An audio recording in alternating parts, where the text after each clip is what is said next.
Hello नमस्कार। Tsunami tsunami दो शब्दों से मिलकर बना है। सुनामी दो शब्दों से मिलकर बना है। सुधनामी।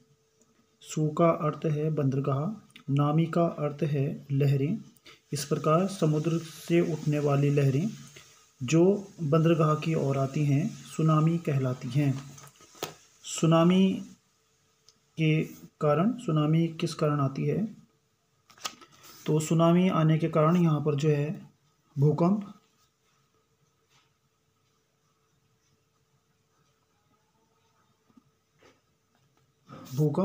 जब भूकंप के कारण समुद्र की सतह पर हलचल होती है तो हलचल होने से समुद्र की सतह पर जो लहरें तेज़ी से बंदरगाह की ओर बढ़ती हैं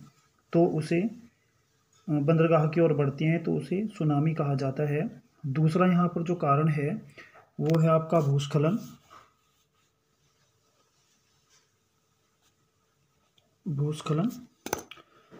भूस्खलन जब समुद्र के आसपास जो पर्वत होते हैं अत्यधिक बारिश होने से या अत्यधिक हलचल होने से उनमें दरार उत्पन्न हो जाती है और वे टूटकर समुद्र के जल में गिरने लगते हैं, तो उससे जो समुद्र की लहरें होती हैं वो बंदरगाह की ओर बढ़ने लगती हैं, जिस कारण जो है सुनामी आ जाती है।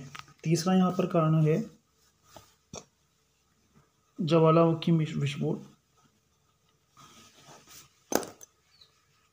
समुद्र या उसके समीप के भाग पर शक्तिशाली ज्वालामुखी धीरे धीरे अपने अंदर लावा इकट्ठा करते हैं और जब उसमें जो है विस्फोट होता है, जब ज्वालामुखी का विस्फोट होता है तो वे समुद्र का जो जल होता है वह लहरों के रूप में बंदरगाह की ओर बढ़ता है, तो उसे सुनामी कहा जाता है।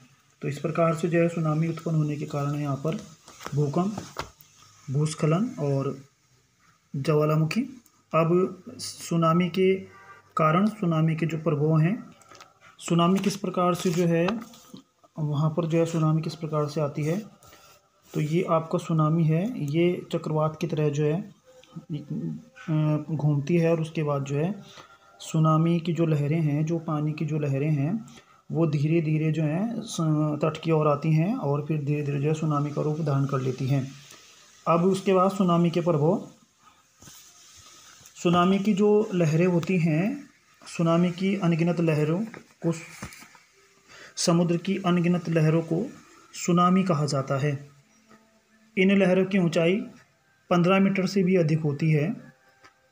सुनामी दिन अथवा रात में कभी भी आ सकती है। सुनामी का निश्चित नहीं है कि वह रात को ही आए, जैसे ज्वार भाटा होता है, ये इसके विपरीत होती हैं।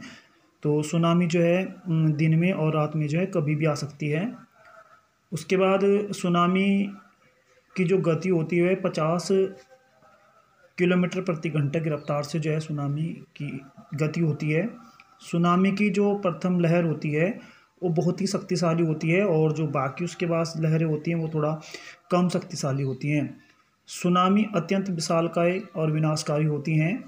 जो ये सुनामी से जो होती हैं, इसकी जो लहरें होती हैं वो काफ़ी विनाशकारी और विशालकाय होती हैं और जो सुनामी आती है उसके अपने साथ साथ वो जो है काफ़ी कुछ जो है बहा कर ले जाती है। इस प्रकार सुनामी आती है और सुनामी जो है काफ़ी विनाशकारी होती है और काफ़ी भयानक भी होती है। धन्यवाद।